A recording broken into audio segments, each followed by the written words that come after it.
예수께서 와서 보시니 나사로가 무덤에 있은지 이미 나으리라. 많은 유대인들이 마르다와 마리아에게 그 오라비의 일로 위문하러 왔더니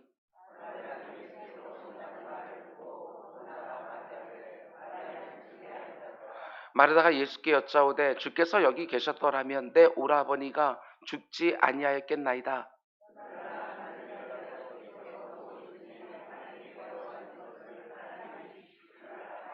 예수께서 이르시되 네 오라비가 다시 살아나리라.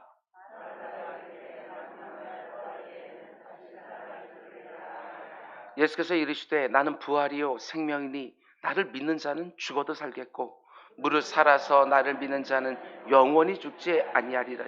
이것을 내가 믿느냐. 아멘. 아멘. 오늘은 특별 새벽 기도회 13번째 시간입니다. 오늘 말씀의 제목은 네가 믿느냐. 네가 믿으면 하나님의 영광을 보리라. 이런 제목으로 말씀 전하겠습니다. 예수님이 우리 마르다와 마리아에게 묻는 그런 질문인데요. 오늘 이 질문 우리에게도 주는 줄 믿습니다. 아무개야, 네가 믿느냐? 네가 믿으면 하나님의 영광을 보리라. 오늘 주님이 만나주신 사람은 자신의 사랑하는 오빠가 죽은 것을 놓고 심히 슬퍼하는 마르다, 마리아 자매입니다. 주님의 사랑을 받고 또 주님을 너무나 사랑하는 자매이고 오빠인 나사로가 병이 들었을 때 사랑하는 자가 병이 들었습니다. 이렇게 말할 만큼 주님과 참 특별한 사랑과 사귐이 있었던 자매입니다. 저는 오늘 본문을 묵상하면서 마르다와 마리아에게 참 귀한 믿음도 보았지만 동시에 그들 안에 있는 한계도 함께 보았습니다.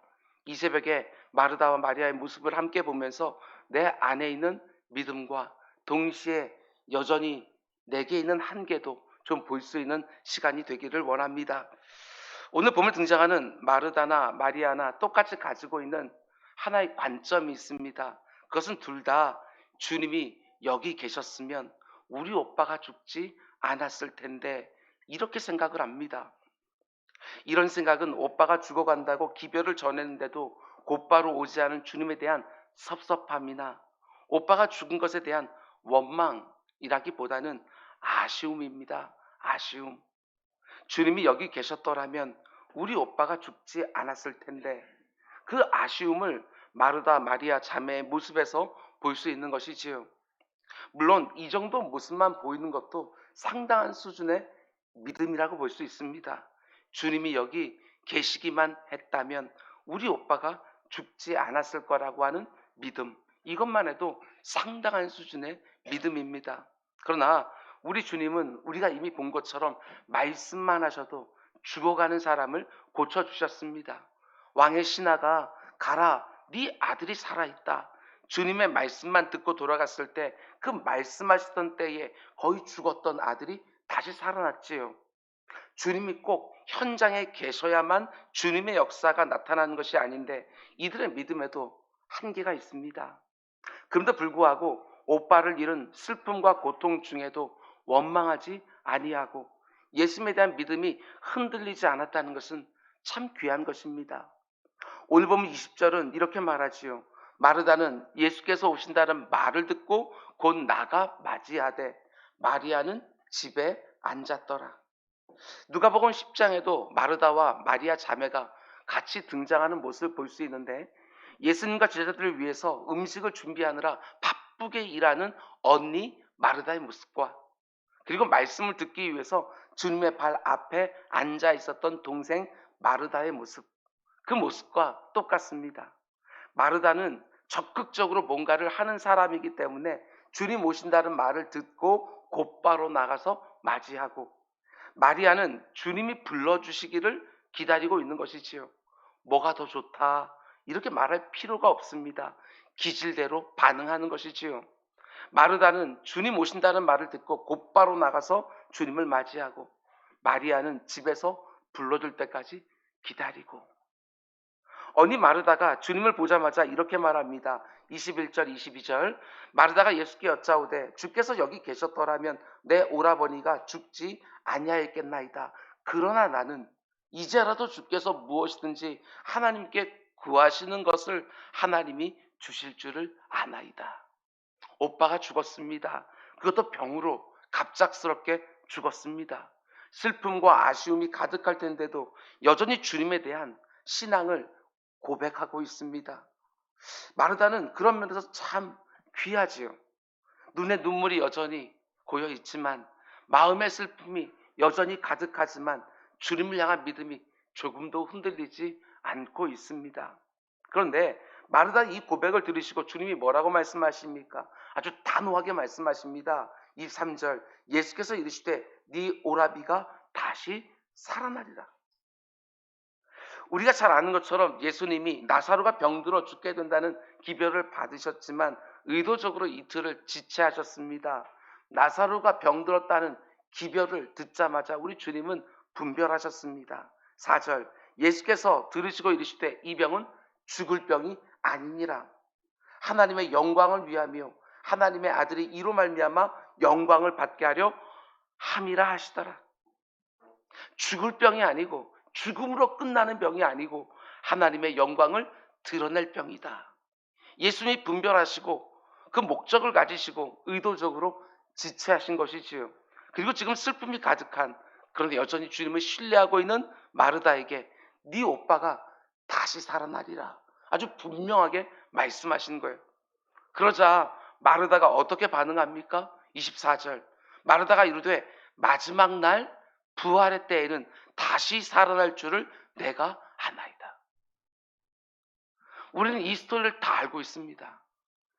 이 마르다가 지금 반응하는 것이 앞으로 어떻게 될지를 몰라서 이렇게 말하는 것이다, 이렇게 볼 수 있지만 오늘 우리에게 주는 영적인 메시지도 있습니다. 주님이 마르다에게 네 오빠가 살아날 것이다 이렇게 말씀하시니까 마르다가 어떻게 생각해요? 마지막 날, 그날에는 다시 살아날 거라고 저도 믿습니다, 이렇게 대답하는 거예요. 이것도 분명히 너무나도 귀한 고백입니다. 그러나 우리 주님의 말씀을 제대로 깨닫지는 못한 것이지요. 마지막 날이 아니라 이제 곧 죽은 네 오빠가 다시 살 것이다 하는 주님의 말씀을 먼 미래 어느 시간에는 그 일이 가능할 줄 믿습니다, 이렇게 반응하는 거예요. 너무 놀라운 일이고 누구도 경험해보지 못한 일이기 때문에 마르다의 반응이 충분히 이해가 됩니다. 이미 죽은 오빠가 다시 살아나는 것은 마르다의 믿음으로는 현재는 아닙니다, 미래인 것이지요. 그 일이 먼 훗날 언젠가는 가능하다는 것을 내가 믿지만 지금은 아닙니다, 이런 고백이지요. 그럼 마르다에게 주님이 다시 말씀하십니다. 우리가 너무 잘 아는 부활주일마다 우리가 묵상하는 25절, 예수께서 이르시되 나는 부활이요 생명이니 나를 믿는 자는 죽어도 살겠고, 26절, 무릇 살아서 나를 믿는 자는 영원히 죽지 아니하리니 이것을 네가 믿느냐.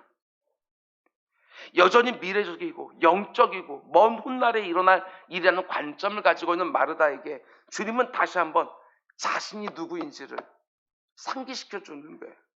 내가 부활이다, 내가 생명이다, 나를 믿는 자는 죽어도 살고 살아서 나를 믿는 자는 영원히 산다, 이렇게 말씀하시면서 마르다에게 믿음을 촉구하시는 거예요. 이것을 네가 믿느냐. 여러분, 우리의 믿음이라는 것도 마르다처럼 이렇게 제한적일 수 있습니다. 미래의 어느 순간에 내 삶에 하나님의 권능의 역사가 일어날 거라고 믿기는 하지만 현재 내가 직면하고 있는 그 구체적인 문제에 하나님의 권능이 역사할 거라고는 충분히 믿지 못할 때가 우리도 너무나도 많은 거예요. 미래의 어느 순간이 되면 정말 막연하게 지금 내게 있는 문제를 하나님께서 다 해결해 주시겠지 하고 믿지만 지금 당장에 그 문제를 해결해 줄 수 있다는 것은 제대로 믿지 못할 때가 얼마나 많은지. 그래서 기도할 때도 참 막연한 거예요. 절실하지가 않은 거예요. 하나님, 내가 이번 한 주간 동안에 하나님의 영광을 볼 줄 믿습니다, 이게 아니라 언젠가는 내가 하나님의 영광을 보게 될 거라고 나도 믿습니다. 고작해야 우리는 이렇게 고백할 때가 얼마나 많은지. 우리 주님이 아무리 구하라 그러면 내가 줄 것이다, 찾으라 그럼 네가 찾을 것이다, 문 두드려라 그러면 열릴 것이다 말씀하셔도 그 말씀을 그저 영적으로만 받지 지금 내가 처해 있는 구체적인 현실에서도 그렇게 될 거라고는 믿지 못할 때가 너무너무 많은 거예요.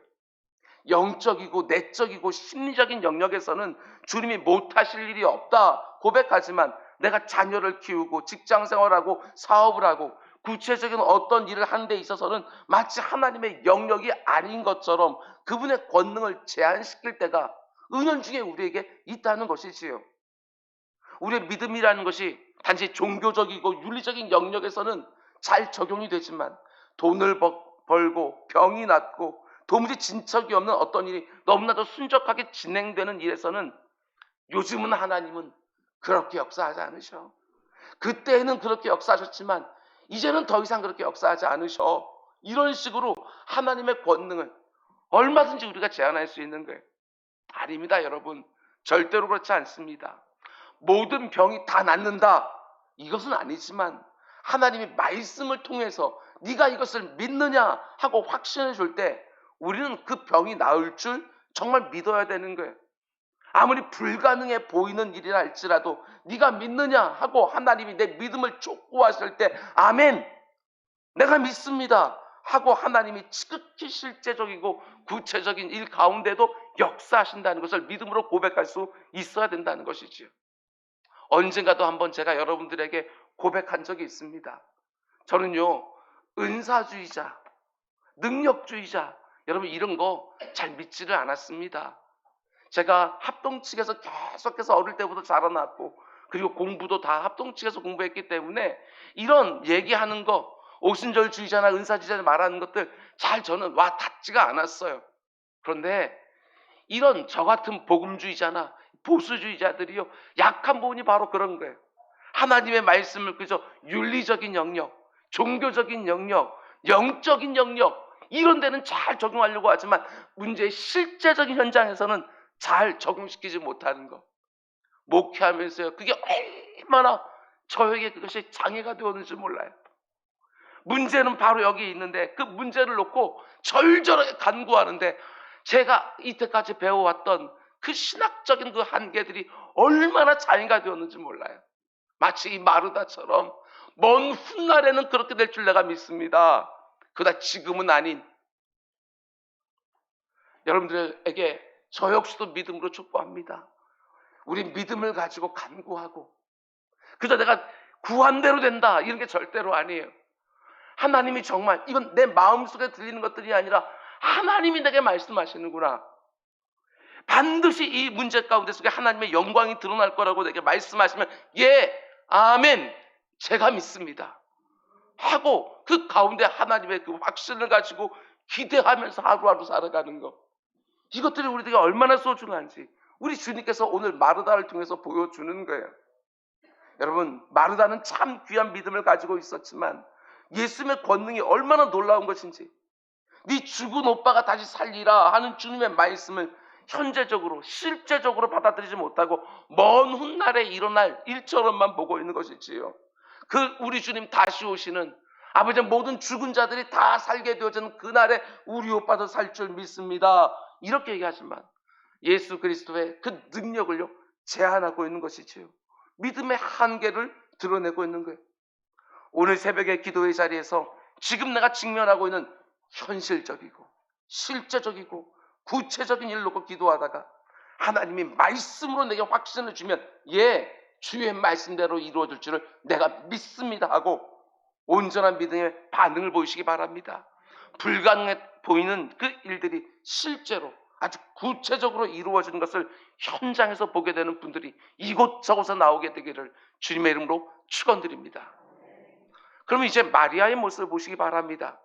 동생 마리아도 언니 마르다처럼 참 훌륭한 장점을 많이 가지고 있는 믿음을 보여주지만 언니와 똑같습니다. 여전히 한계가 있어요. 집안에 있던 마리아가 예수님이 자기를 부르신다는 말을 듣고 너무나 기다렸다는 듯이 곧바로 뛰어가요. 급히. 28절 29절 마르다가 그 자매 마리아를 불러 말하되 선생님이 오셔서 너를 부르신다 하니 마리아가 이 말을 듣고 급히 일어나 예수께 나갔다. 그리고 이어지는 30절 32절 말씀 보면 예수는 아직 마을로 들어오지 아니하고 마르다가 맞이했던 곳에 그대로 계시더라. 마리아와 함께 집에 있어 위로하던 유대인들이 잘 보십시오, 이 상황을.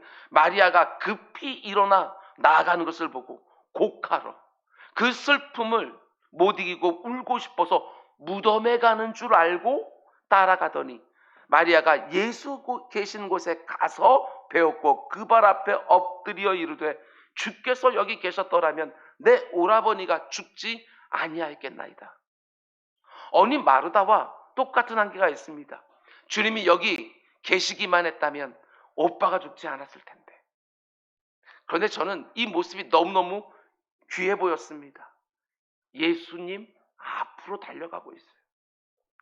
주변에 있던 많은 사람들이 생각했던 것처럼 슬픔을 이기지 못하고 오빠의 무덤으로 막 달려가서 그 앞에서 우는 게 아니라 예수님 앞에 가서 그 참아놨던 그 울음을 다 터뜨리고 있는 거예요. 원망하는 게 아니라 아쉬운 것이지요. 이 모습도 너무너무 귀해요. 예수님 앞에서 우는 거. 여러분, 예수님 앞에서 울었던 거 언제가 마지막이십니까? 제가 37에 담임 목사로 위임을 받았는데 그 이후로는 그 누구도 붙들고 제 마음속에 있는 것을 그대로 꺼내놓을 수가 없었어요. 담임 목사로 위임한 그 이후로는 아무리 정말 친한 관계에 있고 그 가운데 속에 교제하고 사귐이 있다 할지라도 마음속에 있는 그대로를 다 꺼내놓을 수가 없었어요.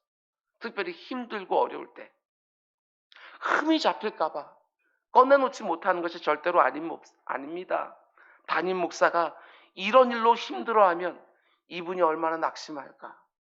든든하게 딱 서 있어야 되는데 담임 목사가 흔들리면 혹시 그분이라도 흔들릴까 봐 그래서 꺼내놓지를 못했던 것입니다. 그래서 주님 앞에 가서 울지요. 목회하면서 참 많이 배웠습니다. 어디 가서 울어야 되는지. 주변에 있는 사람들이 생각했던 것처럼 주체할 수 없는 슬픔을 가지고 무덤으로 달려가는 것이 아니라 예수님 앞에 달려가서 우는 마리아의 모습, 저는 참 귀하게 보였습니다. 여러분, 울고 싶은 일이 얼마나 많은 요즘인지 모릅니다. 우리에게도 마리아의 이 모습이 꼭 있게 되기를, 회복되기를 주님의 이름으로 축원드립니다. 그래야 참 위로를 얻을 수 있습니다. 오빠를 떠내보내고 울고 있는 마리아를 보시고 우리 주님 어떻게 하십니까? 33절에서 35절 말씀 보면 예수께서 마리아가 우는 것과 또 함께 온 유대인들이 우는 것을 보시고 심령에 비통히 여기사 불쌍히 여기사 이르시되 그를 어디에 두었느냐 이르되 주여 와서 보옵소서 하니 예수께서 눈물을 흘리시더라.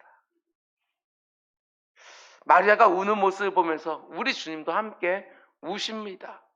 나의 슬픔을 내 사랑하는 가족도 잘 모를 때가 있지만 우리 주님은 그렇지 않습니다.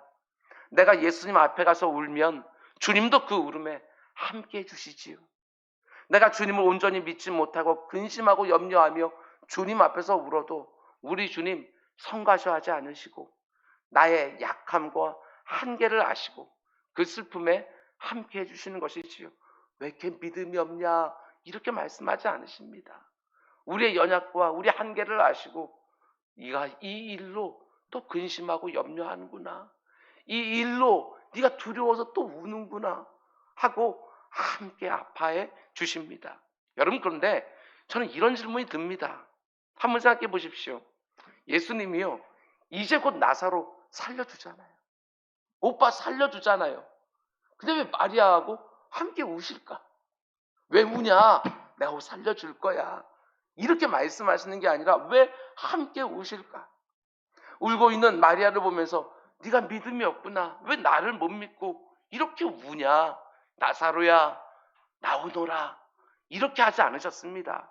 이제 곧 죽은 나사로를 살려주실 것이지만 마리아의 슬픔에 마음을 같이 해주시면서 함께 우시는 거예요. 여러분, 주님의 이 모습 잘 보셔야 됩니다. 여러분, 사람에게 필요한 것이 정답입니까? 늘 그렇지 않아요. 때로는 정답이 필요할 때가 있어요. 그런데 때로는 그저 함께 울고 웃어야 될 때가 있어요. 근데 우리는 너무나도 어리석게 정답만 주려고 합니다. 특별히 믿음이 좋은 사람들은 하나님의 말씀을 여기저기 찾아서 자 보라고, 하나님이 이렇게 말씀하지 않느냐고 그 말씀을 정답으로 내밀 때가 얼마나 많은지. 그게 그 영혼을 살리는 게 아닙니다.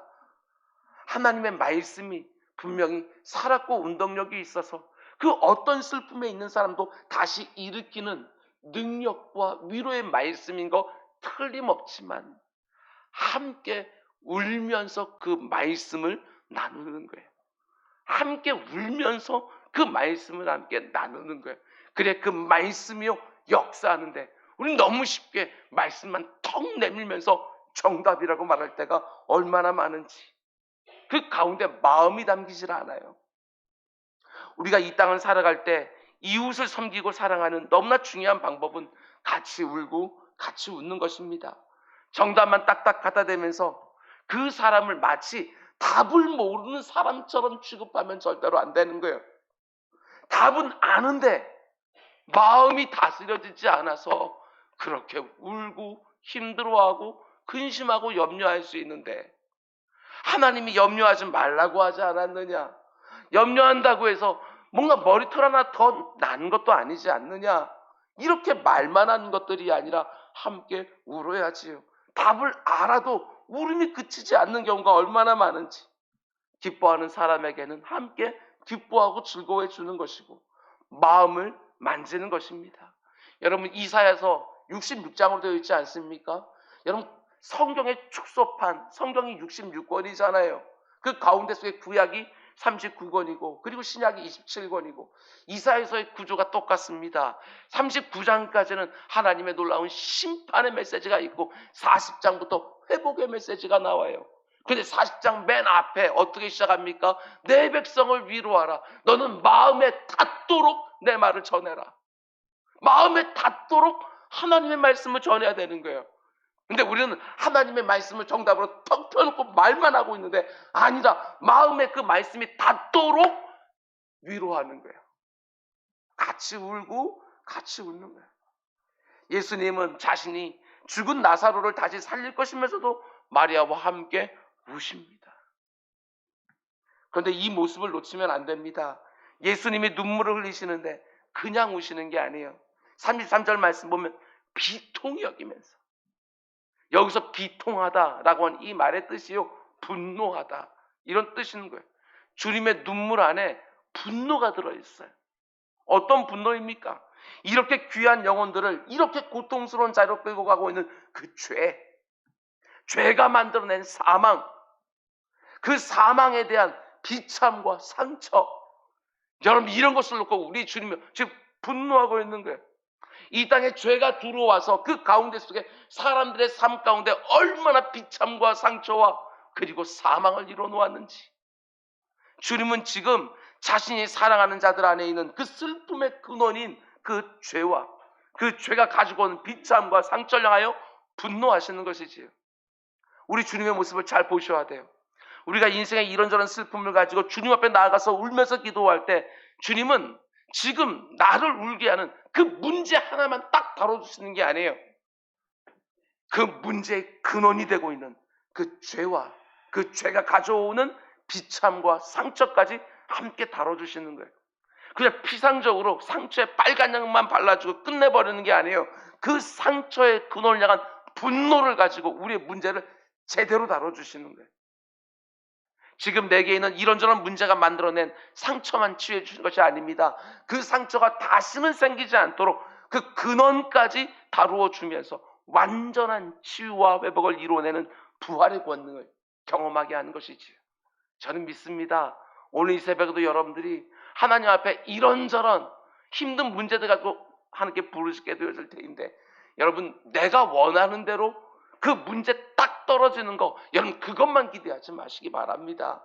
그거는 너무나도 쉬운 일이에요. 그런데 우리 하나님께서는 그 문제를 만들어낸 저 기저에 있는 것까지 완벽하게 치유하고 회복시켜 주시기 위하여 내가 기대하는 방법은 아니지만 훨씬 더 세밀하게, 훨씬 더 깊이 들어가서 그 모든 문제들을 다 해결해 주는 거예요. 여러분, 하나님께서 하시는 일이 이와 같은 줄 알고 기도하고 하나님의 말씀에 귀를 기울이십시오. 그 말씀이 정말 내 영혼을 제대로 살리는 것인 줄 알고, 우리 주님이 이 새벽에 그 어디에서도 위로받지 못하는 심령들 향해 물으십니다. 내가 네 문제를 실제적으로 그 근원까지 깨끗하게 해주는 걸 네가 믿느냐? 우리 확신 있게 대답합시다. 예, 믿습니다. 주님이 이 문제를 깨끗하게 근원까지 다시는 재발하지 않도록 해결해 주실 것을 내가 분명히 믿습니다.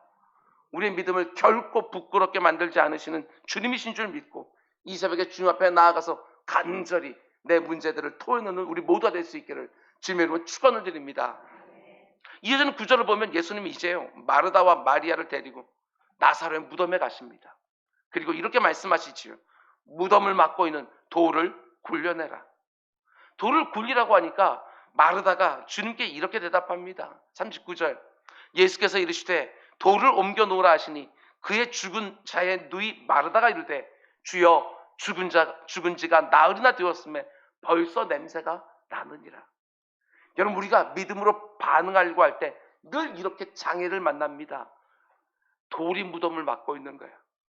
돌만 막혀 있어도 여러분 굴려낼 텐데 냄새가 나기 때문에 주변에 있는 많은 사람들에게 역겨운 냄새가 날까 두려워서 돌을 못 굴리는 거예요.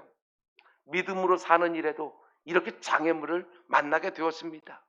근데 그렇게 말하는 마르다에게 우리 주님 뭐라고 말씀합니까? 40절, 예수께서 이르시되 내 말이 네가 믿으면 하나님의 영광을 보리라고 말하지 않았느냐? 여러분, 믿음으로 사는데 늘 이렇게 장애가 있는데 그 장애를 이기는 방법이 뭐라고 얘기합니까? 그것도 믿음. 잘 들으십시오. 믿음으로 사는데 필요한 것도 믿음이에요.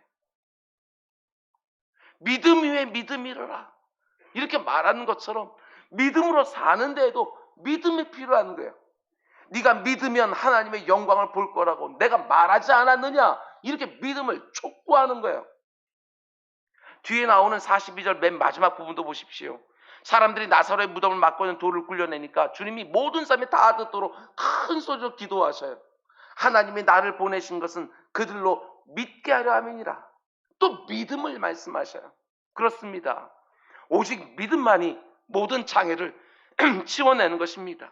믿음이 모든 문제를 풀어내는 실제적인 능력인 거예요. 지금 이런저런 힘겨운 문제 앞에서 염려하고 두려워한 분들이 있습니까? 네가 내 말을 믿으면 하나님의 영광을 볼 거라고 말하지 않았느냐? 믿음에 대해서 우리가 들은 적이 지금 한 해 두 해입니까? 일평생이 믿음이 중요하다고, 네가 믿느냐고, 어릴 때부터 신앙생활 할 때마다 믿습니까? 아멘! 이렇게 해놓고 나서도 우리 주님께서 네가 믿느냐라고 물을 때 입으로는 아멘 하지만 마음 가운데는 지금은 아니, 언젠가는, 이런 방식은 아니지만 영적으로는, 종교적인 면에서는, 심리적인 면에서는 아멘인데 실제적으로 이 문제에서는 아멘하지 못하고 있는 그런 우리들의 모습 말입니다. 오늘 새벽에 나의 믿음의 한계 여러분 깨뜨려 달라고 기도합시다. 그래야 하나님의 영광을 보는 것이지요.